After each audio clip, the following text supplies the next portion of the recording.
can't believe you're making me do this on my day off. Well, I'm happy you're joining. Let's get the ball rolling. Okay. Woohoo! Well, it's nice to have you join me. I am Parker Corral, one of the broadcasters of Rock for Rivets, and who do I have joining me? My name is Hanna Snedecor. I am the Director of Community Affairs and Promotions for the Rock for Rivets. And it's great to have you here on Riding Karts with Rivets. We talked to Claire last time around, and why not talk to the queen of promotions, basically, Thank you. at Rockford Rivets. And it's been quite the season, and before we get into the actual, nitty gritty of all the promotions deets, well, let's get to know Hanna a little bit. You know, I know you're a big Taylor Swift person. Yes. I know you enjoy her music quite a lot. I've seen your Spotify. Yes. But if you had to pick, I want to know one song that's your favorite, and if you had to get rid of a song, like delete a song from Taylor Swift's repertoire, what would it have to be? I think Ready For It would be like my number one go-to, or All Too Well 10-minute version. Those are phenomenal choices. I'm biased though. Honestly, I don't think I would get rid of any of her songs just because they're all so deep. And Even if you had to. Even if I had to, Even yeah. if you had to, you just take the L. I would just take the L. I would take the L. She's got True Swift. True Swiftie, yes, absolutely. Not even the Bad Blood with no Kendrick Lamar. Not even that version. Mm-hmm. Wow. And I'm a big fan of her. So her, Chapel Roan I've gotten really into recently, and then Post Malone, and then Magnolia Park as well. So they do kind of a little bit more punk rock. And then country singers are or country music is another big part of my discography or whatever it's called on Spotify. I don't know what it's called. No, It just comes on my DJ, so that's been in my neck of the woods. Yeah, I'm starting to get into country more too. Good. It's a good genre. Yeah, it's a good genre. I'm starting to appreciate it more and more. But getting on. We're not going to get on it too long, but bring up food. I know you're a big pasta fan. Yes. I know you're a massive pasta fan. Yes. I just have to know. Because we didn't get into it earlier. If you had to have one sauce, just have what's your go-to sauce?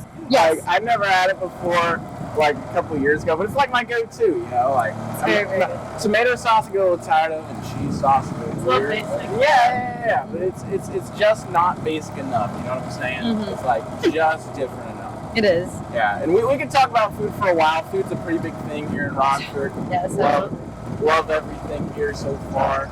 Portillo's is a big thing around here, and love all the sponsors. But speaking of sponsors, as a promotions person, that's a really big part of what you do. And you've been in the Northwoods League for a little bit, a little chunk of time. You worked for the Growlers. Yes. And, now you're here with the Rockford Rivets. I just want to know, what's overall, if you had to sum up your time with the Rockford Rivets, how's it been? Chaotic, but in the best way possible. So when I was hired on last year, I started 2 days after I graduated from college. I was just selling tickets.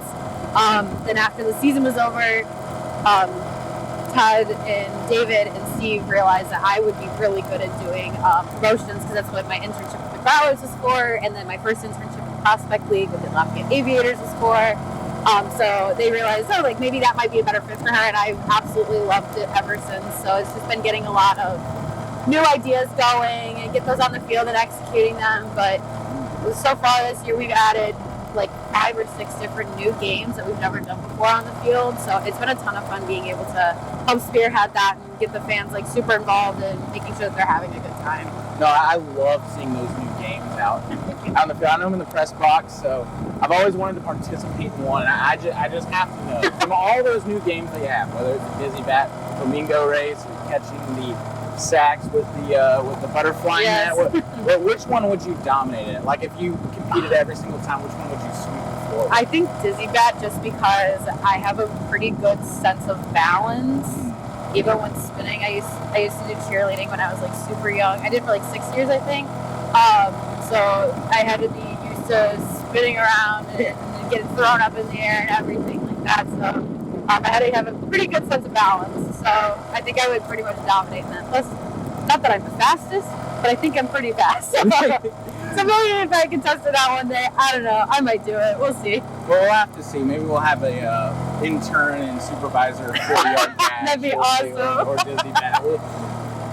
Absolutely. We'll see. And getting deeper into promotions, you know, you're a wheelhouse. You know, it's been a very big year for promotions. It's been revamped, just amping it up to the next level. Last year, like the most successful year in Rockford Rivets history, and this year just amping it up. Like, it seems like y'all are just moving everything to 11. So what would you say is your biggest success so far this year, and what do you hope to improve on further as we go on? I think that 4th of July, when we did that yesterday, it was phenomenal. Like, we've had over 4,200 fans in the stadium.